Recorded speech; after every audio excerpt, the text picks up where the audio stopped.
Riegelsville encounter is probably one that most people have not heard of. It's actually quite recent compared to most of the cases I cover on this channel. It occurred in 2012 and can be found in the MUFON case files. I would give you the case number, but given MUFON's recent shift to hide in obscure cases via altering the case ID info, it's most likely you won't find it. Granted, it was featured briefly on Lon Strickler's Phantoms and Monsters blog, and no surprise, Albert Rosales summarized the case for inclusion in the 2012 listing of his humanoid database. It has all the hallmarks of a classic case: a tall helmet-wearing entity, a strange hard-to-define cryptid, possible telepathic communication and possession, and lots more. It began as most cases do, on a deserted back road late in the evening. The witness, who asked not to be named, though for the sake of this report, I'll just call him Ryan, was on his way home after visiting friends. It was around 1 a.m., June 15, 2012. He enjoyed opening his car up and found the dark, empty backroads near his home in Riegelsville, Pennsylvania, to be just the right place to indulge his somewhat dangerous impulse. As he came upon an S-curve in the road, he noticed what he thought to be a deer moving through the brush on his right further down. To Ryan, it looked as though it was going to attempt to cross the road in front of him, and so he immediately applied the brakes. As he suspected, the animal did indeed bound onto the pavement just as he cleared the bend. It was then Ryan observed something else. I immediately saw the glowing cashmere blue light brightly emanating from the mask helmet face of a tall man standing on the left side of the road. He must have stood 7 feet tall or more. As bizarre as that might have been for Ryan, what came next left him even more puzzled. The deer, or what he thought was a deer, crossed the road and ran up to the tall man and stopped directly in front of him, not unlike how a curious or frightened dog might behave in the presence of his master. In the next second, my headlights fell directly on the pair. I had slowed down to a speed of about 15 to 20 miles per hour to avoid the collision, and had a clear, direct view. This next second lasted about an hour in my mind. The creature was similar to a deer in size and overall shape. It had a dark brown-gray covering that I want to call fur, but was more likely leathery. It had the head similar to a dog with an elongated snout and short ears. It had the build of a greyhound with long legs supporting a smaller, slender frame. The legs were strange. They may have been bent backwards, but I cannot be sure. I recall that it moved strangely as it crossed the road. It had no visible tail. Ryan took a moment to observe the tall figure, noting that he had a human build and was wearing a black suit and had, quote, several tools and pockets, similar to something a Navy SEAL would wear during nighttime ops. The figure was covered from head to toe. The gloves, boots, and mask were all connected, and no flesh was visible, not unlike an astronaut suit. The figure had a visor over his eyes that glowed a soft velvety blue brightly. The visor was rectangular with rounded edges, and was positioned to be consistent with human anatomy. The light obscured the shape of the head somewhat, but again it seemed to have a head consistent with human anatomy from a straightforward perspective.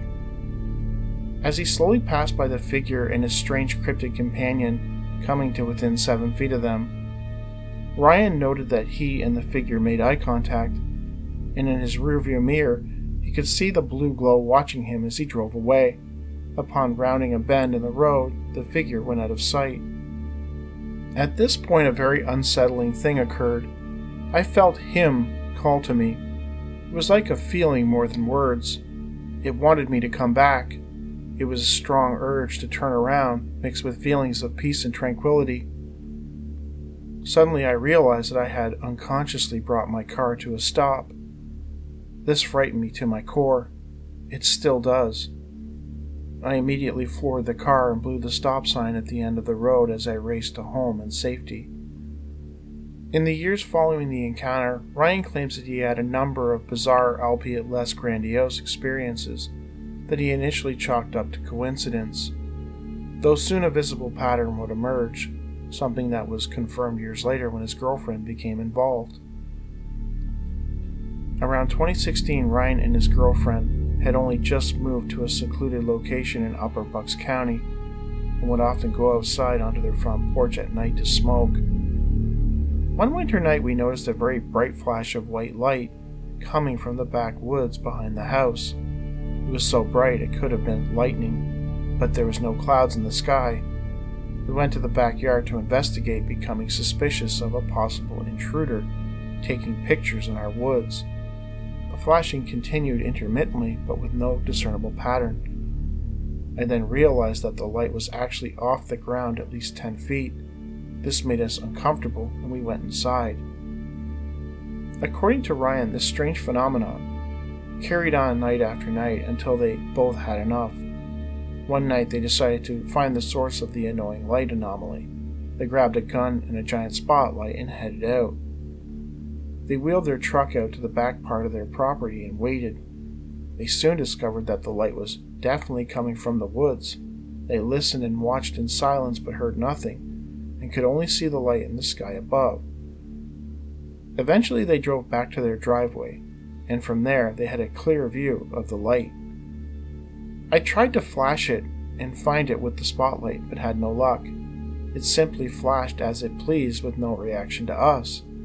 Then we heard a familiar sound. It sounded as though a 747 was going overhead. I expected to see a low-flying airliner pass overhead, but was instead shocked at what I saw. A triangular craft passed slowly overhead, maybe 100 feet above us. It had 3 red flashing lights at each point, and several smaller glowing orange lights in between. It was making the sound of a large jet airplane. However, if it had been a jet, it would have deafened us at the distance it passed. It also moved much too slowly to be any type of jet-propelled craft. It was approximately 30 feet wide and had cubic features. Ryan and his girlfriend watched as the craft moved over them, slowly drifting out over the forest. It seemed to pause briefly, directly over where they thought the source of the light was coming from. It then vanished without any sound, and the couple observed no more flashing lights for the remainder of the evening. We assumed that it had collected some sort of probe that was spying on us. This incident frightened my girlfriend, and she was no longer willing to investigate the flashing lights that persisted on several occasions. Not long after, Ryan found himself being startled awake several nights a week at precisely 3:33 a.m. It happened so frequently that Ryan made an effort to understand what was causing it, and came to believe that it was somehow connected to the UFO he and his girlfriend had observed. He became frightened at the prospect of being taken, and has since discontinued discussing anything of the sort with his spouse. Since then, we have moved twice. We have not encountered any more lights. However, we also quit smoking and quit looking. We don't go out late at night. I force myself to stop looking at the clock when I wake up. I also now use sleep-inducing drugs at night, and I can't remember my dreams anymore, which suits me fine. In his report to MUFON, Ryan also mentioned that he had an experience when he was 8 years old, though he did not elaborate on it, sadly. That said, I found Ryan's experiences to be absolutely fascinating, beginning with his sighting of the 2 figures on that lonely, dark back road.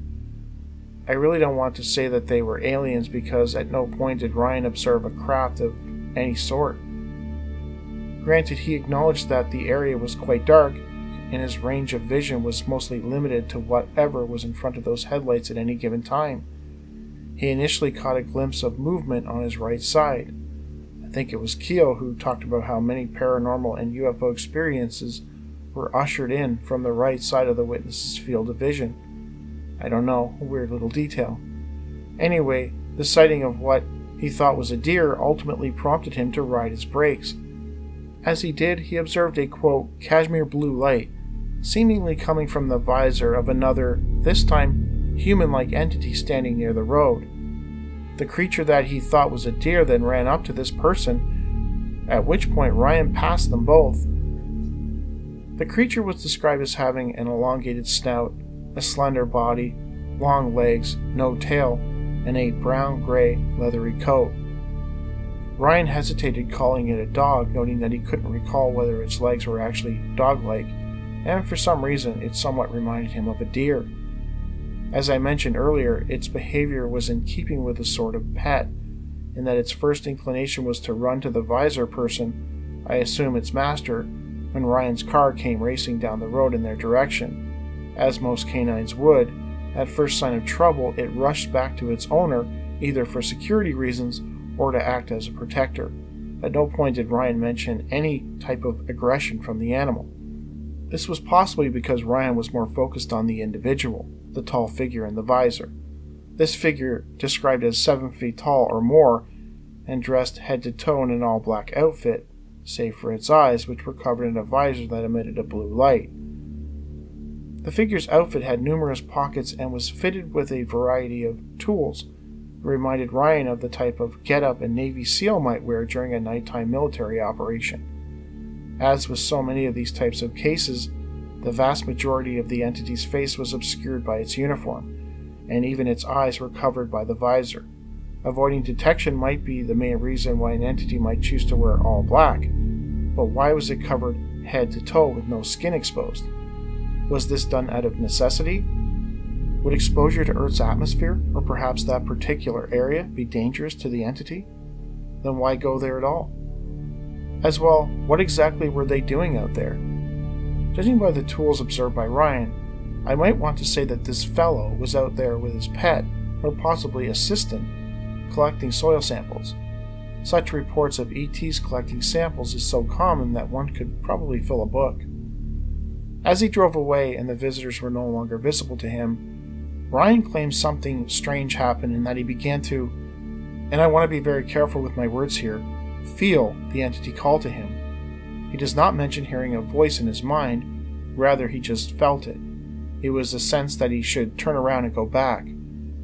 He noted that it was a, quote, strong urge mixed with feelings of peace and tranquility. Given that Ryan had just encountered two very strange individuals on some lonely back road, middle of nowhere, the last thing on his mind would be thoughts of peace and tranquility. In that situation, such thoughts would not come from him naturally. So where did they come from? I can only assume it was this strange visor entity. Who knows, maybe there was a whole bunch of similar black-suited visor entities out there that night. Regardless, something did indeed seem to be manipulating Ryan's thoughts to some extent. Not only was it imploring him to turn around, but it was also flooding his mind with friendly, peaceful thoughts, as if to say, hey, come back, we're super friendly. I'm reminded of Hansel and Gretel, or even the old merfolk stories, in which entities create the illusion of sweetness, easing in the prey before revealing themselves to be the exact opposite of that. Granted, it remains unclear what might have happened to Ryan had he chosen to go back. Did the being merely want to speak with him, or did its intentions veer into more sinister territory? Ryan notes that he had unconsciously brought his car to a stop, and that frightened him more than anything else that transpired that night. As if, however briefly, something had taken control of his person, causing him to do something he normally wouldn't do. It's interesting how closely this ties into cases of hauntings and demonic possession. In the years that followed the encounter, Ryan claims that he and his girlfriend were visited almost nightly by a strange something that flashed its lights in the wooded back part of their property. On a couple of occasions they were drawn out to investigate, and in the one instance in which they attempted to communicate with it by flashing it with their spotlight, it resulted in the visual sighting of an uncharacteristically loud triangular craft, which seemed to, in Ryan's estimation, collect up whatever was causing the illuminations in the forest. He suspected it was a type of drone sent to surveil them. Why the visitors might want to surveil Ryan and his girlfriend is anyone's guess. This was later followed up by Ryan constantly waking up at precisely 3:33 a.m. The occurrence of being roused out of your sleep at 3 a.m., or specifically 3:33 a.m., is often associated with hauntings and ghost cases, as it's said to be the devil's hour or the witching hour, which of course isn't good. 333 in particular is said to be a mocking of the Trinity, which again, it's not good. Granted, I'm a little hesitant to assign whatever was causing Ryan to rouse at that particular time as something malevolent. 333 means a lot of things to a lot of people. More religious-minded people see it as symbolic of something evil, while others see it as a reminder of the presence of God. Others see it as a sort of romantic indicator, hinting that your love life may or may not be going in the direction you desire. Granted, it's entirely possible that his rousing at that time was something completely natural. Overall, I found the Riegelsville encounter to be truly fascinating, and a perfect example of the very good UFO cases that are still being reported even today. I'm going to go on a bit of a rant here because I see this being parroted on many legacy media sites, and of course by the usual lazy skeptics, that there has been a significant decline in UFO sightings and ET contact cases, that they are a thing of the past, that the 1960s and 70s were the high point in ufological studies, but this is just nonsense. There are still hundreds of good and intriguing cases every year being shared on the various UFO databases, like NUFORC, UFO Hunters, MUFON, UFO Sentinel, UFO UK, UFO Northwest. There's dozens and dozens of sites that collect cases. Add to that the ocean of podcasts and radio shows in which callers share their stories via phone call or a written letter. What about the countless UFO forums that exist, or the seemingly endless books being released? Heck, in the comments of most UFO-related videos on YouTube, you will find dozens of people sharing their personal UFO stories. It's a lot of stories. Just because MUFON has seen a decline in reported cases doesn't mean there's been a decline in reported cases. It just means that there's more avenues for people to share their stories, and they are.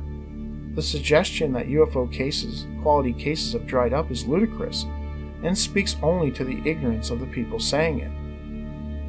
The only thing that is different, at least to me, is those fellows involved in the investigation of said phenomena.